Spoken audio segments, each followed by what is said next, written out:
Welcome to Cali High, episode 68, Soy Cowboy Part 2, The Conscientious Objector.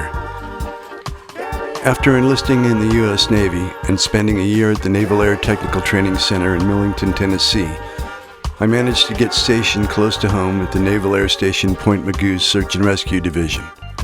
While there, I put a band together with 3 friends and 3 female Thai background singers. During my 4th year in the Navy and a few years with the band, I got orders to a munitions ship that would be going to the first Gulf War. I found this turn of events unacceptable according to what I believed and applied for discharge as a conscientious objector. This episode has been one of the most difficult to write and read due to the heaviness of the material, and so I tried not to edit that heaviness out. The story deals with internal struggles in the band and a personal relationship that developed, as well as my ordeal with the United States Navy.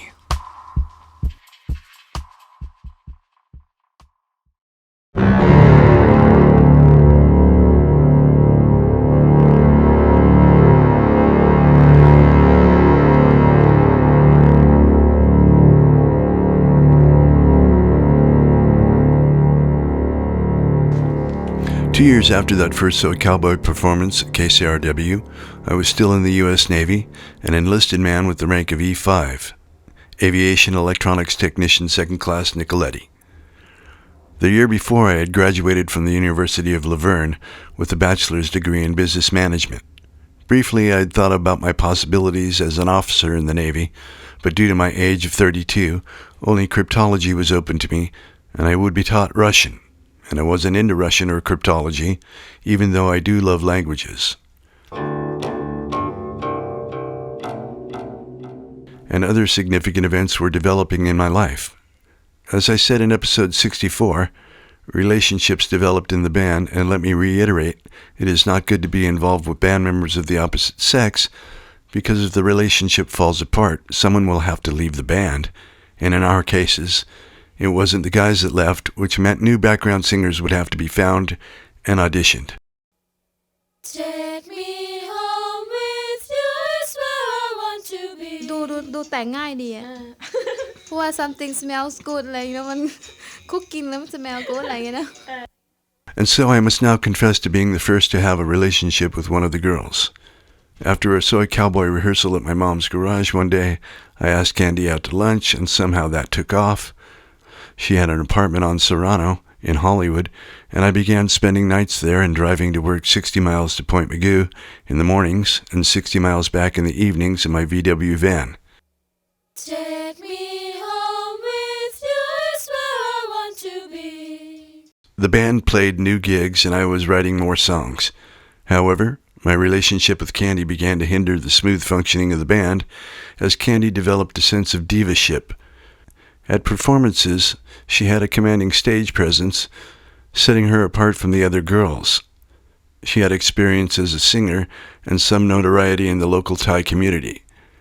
At times, she would carry on a bit of banter on stage with Joe, who by this time had fully embraced his role as the band's frontman, and who by now was usually wearing a cowboy hat and boots, making him appear taller than his 6'5" stature. Well, boys, you ready? Let's saddle up this beast and ride it, huh?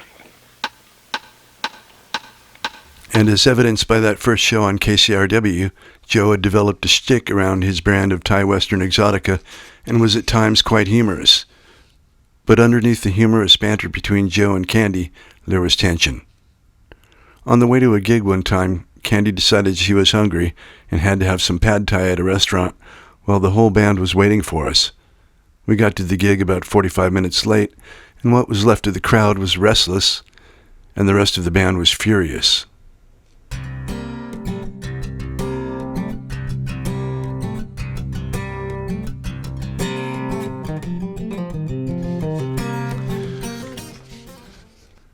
A year into the band's progression from that first KCRW gig, opportunities developed. Tersaim Dandwar Singh, the famous director, then a student at Art Center Pasadena, approached us about making a video of lily pads and rock cod as his graduation project from the film department. He had enlisted a whole crew of other Art Center students to help him.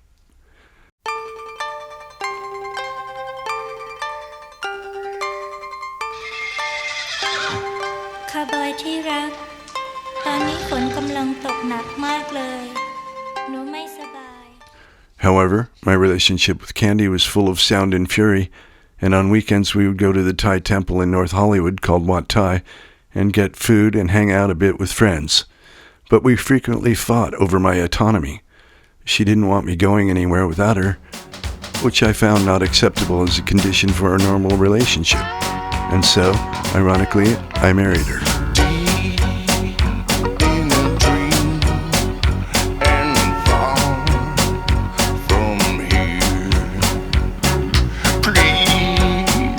Set me free from these chains I wear. Free me! Originally, when I enlisted in the Navy, I had signed up for 6 years. Midway through the 4th year, after having been working at the search and rescue unit at Point Mugu, helping save lives, I was given orders to a munitions ship based in San Diego.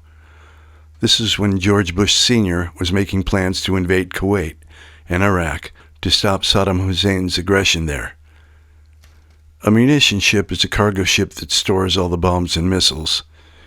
My helicopter would be loading those munitions onto other ships, such as aircraft carriers, which essentially would be assisting in killing people. Quite a 180-degree turn from a search and rescue unit where my efforts were saving people's lives.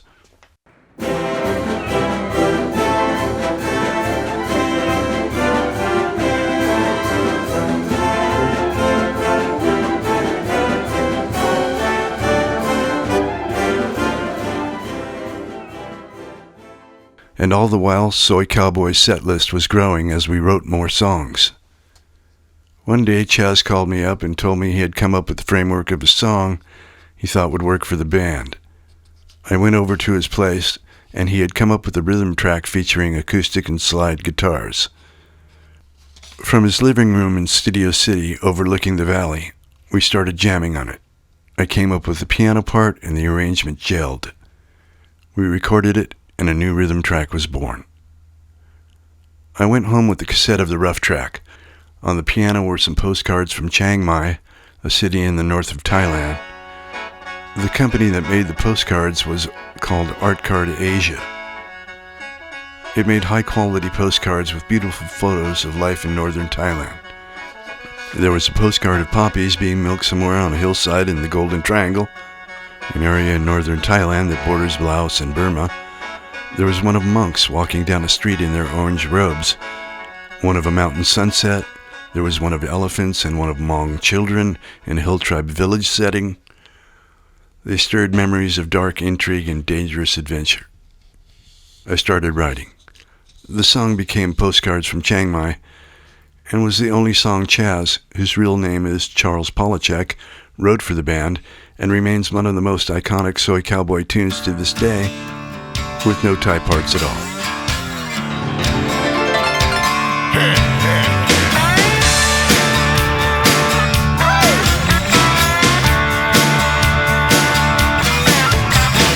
Poppies and elephants really make for good shots. Back to my orders. I knew I didn't want any part of the loading of bombs, missiles, and ammunition. A seed of an idea began to form in my mind. I would become a conscientious objector as a Buddhist on the grounds of bad karma. At that time, there was only one conscientious objector lawyer in Los Angeles, and after speaking with him, he wouldn't take my case. I called Kenny Miller, the band's first manager, who was in law school at the time, and he said he didn't think it could be done.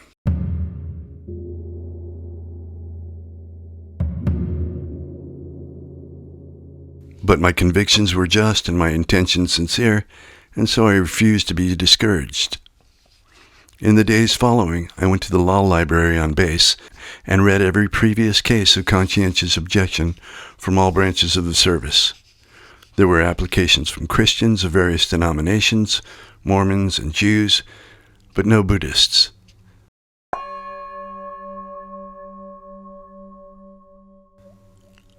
The application for conscientious objection involved writing responses to questions and then sitting for interviews with various naval officers. The Navy chaplain, the Navy psychiatrist, the Judge Advocate General, commonly referred to as a JAG, who was the Navy lawyer, the base commander, who was a full bird captain, and my immediate supervisor, Don O'Shaleen, who, as I mentioned in episode 64, was a cool guy. I wrote the application and gave it to personnel about a month after having received orders to the munitions ship. The application put a halt to my transfer, and unfortunately, the advance I had received to move to San Diego, where the ship was based, would have to be paid back before my time at Point Mugu was up, in case my application was successful. It would be subtracted from my salary, leaving me with no pay until it was paid off, which essentially meant that my Navy paychecks were a thing of the past.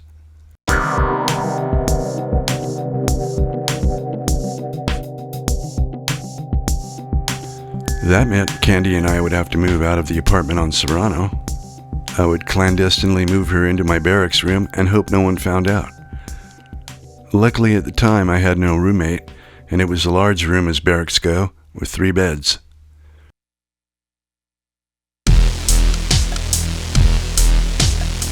When word of my application broke around Sarhilo, half of the guys were asking me, "What do you mean bad karma?" The other half were telling me, "Right on, Nicoletti, go for it." During this time, I was driving down to Charmley Park, a little north of Zuma Beach and south from the base. It was a great place for meditating, hiking, and reading a book I bought at the Bodhi Tree Bookshop in Hollywood called The Buddha and His Teachings by a monk named Narada. The chapter on karma became my favorite, not just because my application involved karma as a reason for my conscientious objection, but because it broke karma down into various categories and explained the various aspects of actions in life as they related to the whole of one's existence. And occasionally, I took one hit of weed at the beginning of the weekend because drug testing was random in the Navy, and there was always the possibility of getting busted on a pee test. That would be unacceptable. The hit was, however, very therapeutic. Those afternoons alone in Charmley Park, sitting on a rock amidst the grass and trees with a view of the ocean below, were beautiful and poignant. They were grounding and had a way of putting me in touch with my life. At the end of the last month on Serrano, Candy and I moved out of the apartment and put some things in storage, and then I moved her into the barracks. The room was close to an exit, and the building itself was quiet. We managed to pull it off for about a month, and then one day while I was working down at the Sarhilo hangar, there was an inspection of the rooms by a master chief. I can only imagine the expression on his face when he opened the door and found Candy there.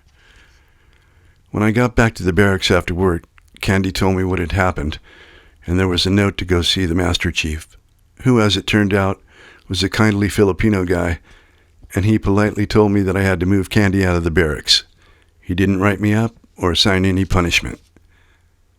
And right around this time, we found out Candy was pregnant. I told my mom about the turn of events, and she told Leslie, our next-door neighbor. The next thing I knew, Leslie had offered to loan me her Toyota camper. It was a small pickup truck with a camper mounted on it. It had a bathroom, a mini fridge, a sink and a stove, and the bed was over the cab of the truck. It was kind of cozy, a little cramped, but Candy and I managed to make it home for a while. At night, I'd pull into the Navy Credit Union parking lot and plug into an electrical outlet there. There were RV stations down toward the beach on base, and we could empty the wastewater and fill up with fresh water. This lasted for a while. It was like an adventure, like camping out. It was 1989, and during this time I started being interviewed about my application for conscientious objection.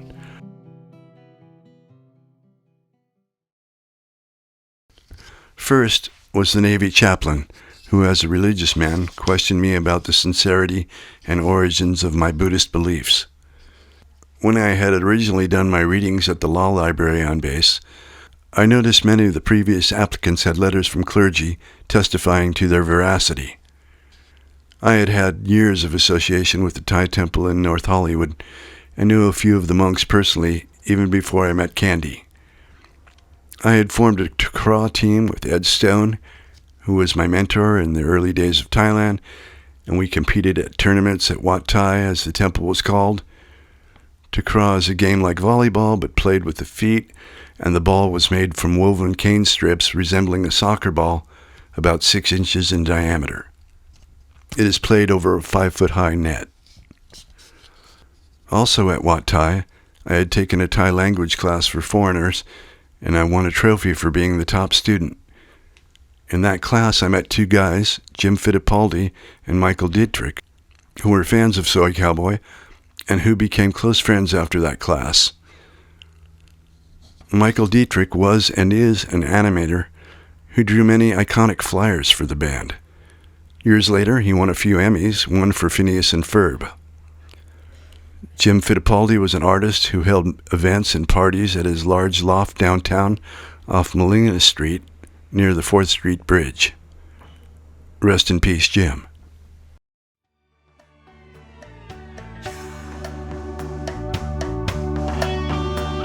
The mind is incomprehensible and exceedingly subtle. It wanders wherever it desires. Therefore, let the wise aspirant watch over the mind. A well-guarded mind brings happiness. And so when I was putting my application together, I asked Somana, an English-speaking monk of Pakistani descent, if the abbot, who did not speak English, would write me a letter. Somana talked to the abbot, and he asked me to give them a framework for a letter, and they would add to it, and the abbot would sign it. And as I sat across from the chaplain, I noticed he had the letter from the abbot in my file.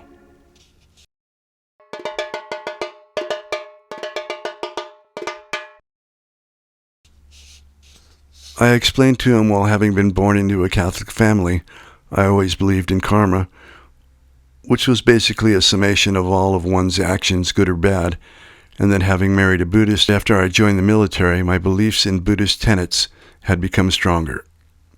I told him working at Sarhila was in line with my beliefs because I was helping save lives. On the other hand, working on a munitions ship, preparing for war, was totally against them. In other words, helping any war effort was not right action according to the Buddhist Eightfold Path.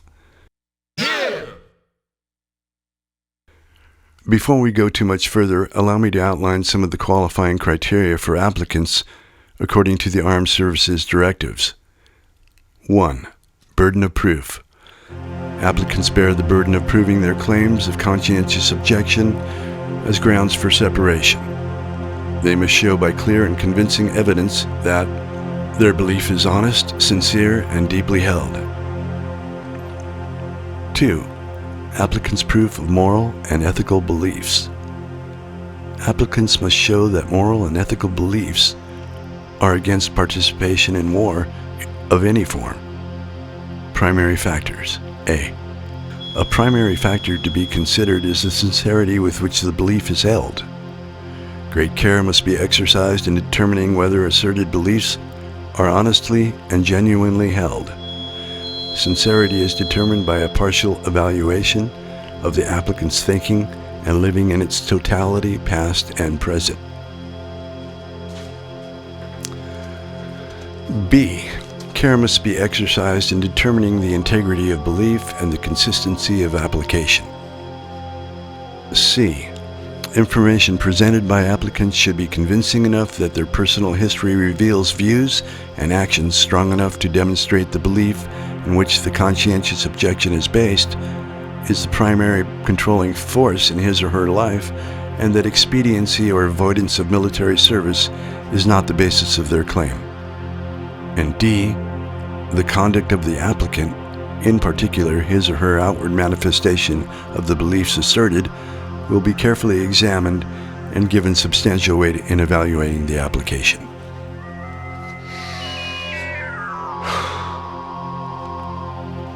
The Navy guidelines also state that after the interview, the chaplain will submit a written report including the chaplain's opinion as to the nature and basis of the applicant's claim and sincerity and depth of conviction. The chaplain's report must also include reasons for the conclusions contained within the report.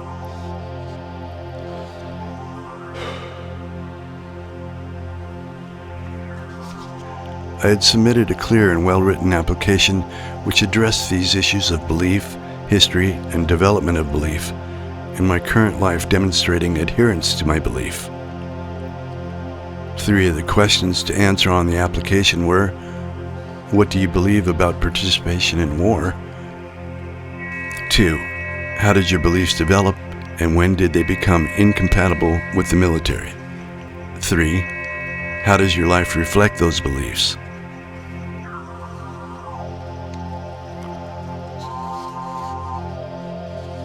Over the next few months, the Navy psychiatrist interviewed me to check my mental health. The Navy JAG interviewed me so to see if he could poke any holes in my story. And lastly, the captain of the base interviewed me. He was an understanding man, and during the interview wasn't condescending in any way.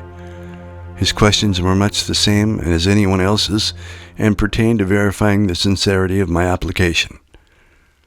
When the captain's interview was done, I felt a sense of closure. I was fairly certain my application would be successful. Music.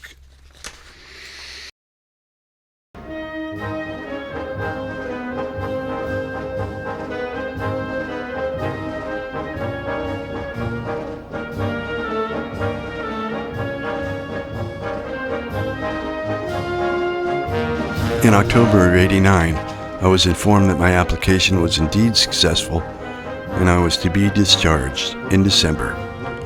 On the 13th day of December 1989, I was honorably discharged from the United States Navy and awarded a certificate of honest and faithful service along with a Good Conduct Medal. It was a quiet affair at personnel, and having been honorably discharged, I remained with all benefits intact.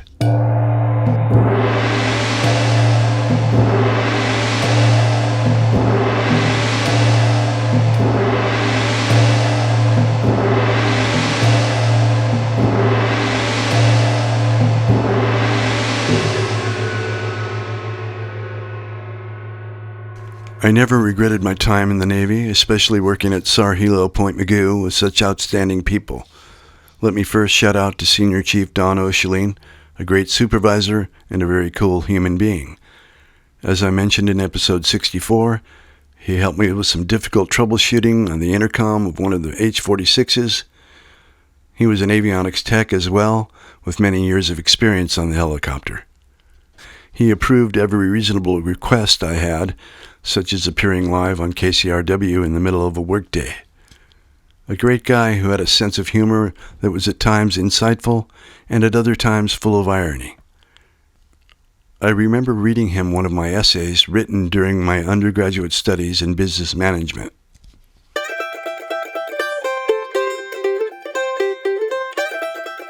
There was a pilot, Lieutenant Commander Asen.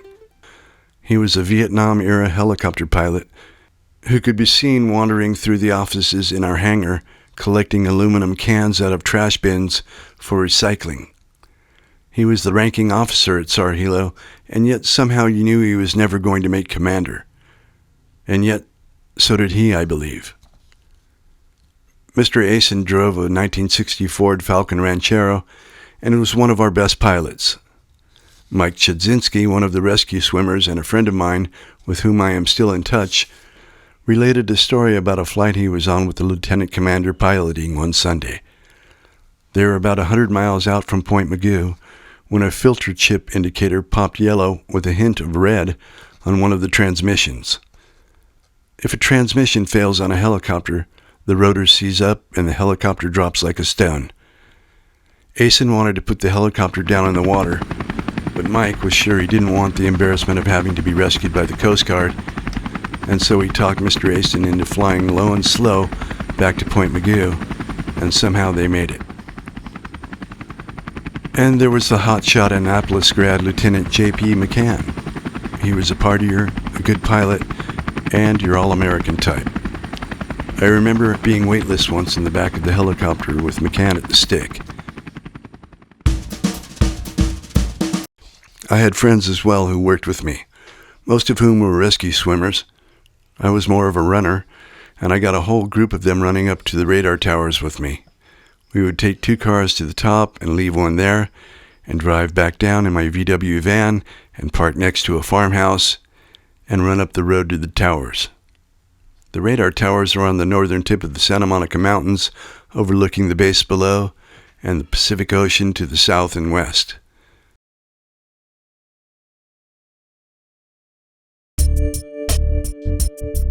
Bill Darlington and Joe Hollinsworth were 2 of the rescue swimmers who became my good friends.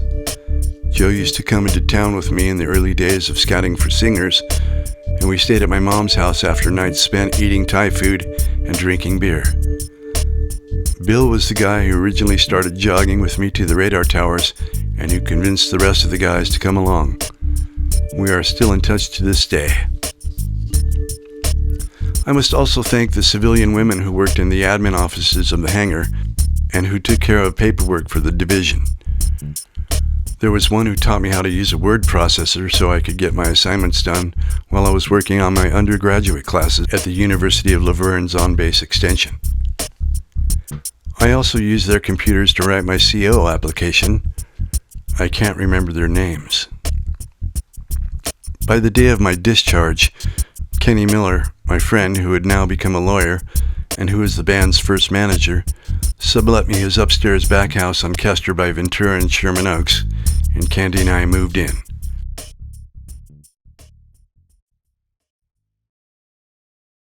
Soy Cowboy stayed together until 1993 and briefly got back together for the second album in 2012. Tarsem made the video of Lily Pads and Rock Cod in 1990, and then in 1991 went on to direct the video for Losing My Religion by R.E.M., and won the 1991 MTV Award for Best Video. He still makes commercials to this day. You might have seen one recently about a Trojan horse being rejected and falling off a cliff after being unmasked by the IT lady. He also made a few feature-length films, one with Jennifer Lopez in 2000 called The Cell. An Englishman named Caruso Fuller signed us to what turned out to be a bad record deal. Little did we know his record company based in England had no distribution, and his main goal was to sell us to a big label, something that never happened. But we were happy to get advances, and somehow overlooked the clause giving Caruso the rights to the songs for 20 years. We since have recovered those rights and would appreciate it if you stream Soy Cowboy 24/7, 365. During the recording of the first album, Candy got into an argument with Joe and got herself kicked out of the band. I felt curiously relieved and knew our marriage was going to be the next thing to go. However, Candy and I have an amazing son, Andrew, who is now 33 and living in New York City. After Candy left the band, a friend of Prina's named Sarah joined the band. At that time, she worked as a waitress at Lana Thai restaurant on Van Nuys near Ventura Boulevard. Sarah was the tallest of our background singers and somehow ended up in a relationship with the tallest guy in the band, Joe, which lasted about a year or two and didn't end well either. Tim had a brief fling with Leela, which blossomed on a NorCal tour and didn't last long, especially after Tim met Leela's husband, who we knew nothing about and who luckily knew nothing about Tim. As it turned out in the end, I wasn't the only guy in the band that violated the sane policy of no relationships with band members.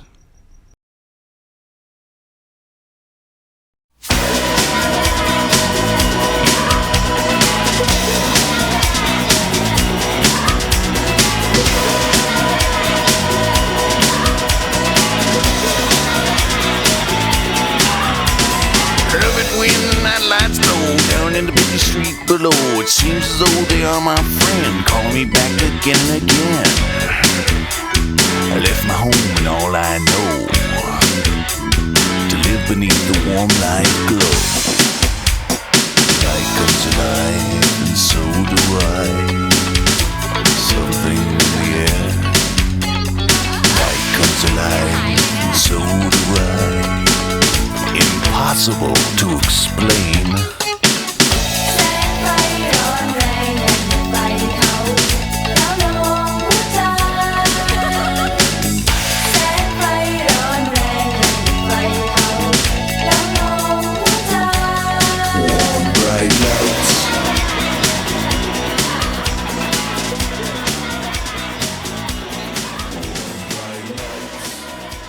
You've been listening to Cali High Episode 68, Soy Cowboy Part 2, The Conscientious Objector.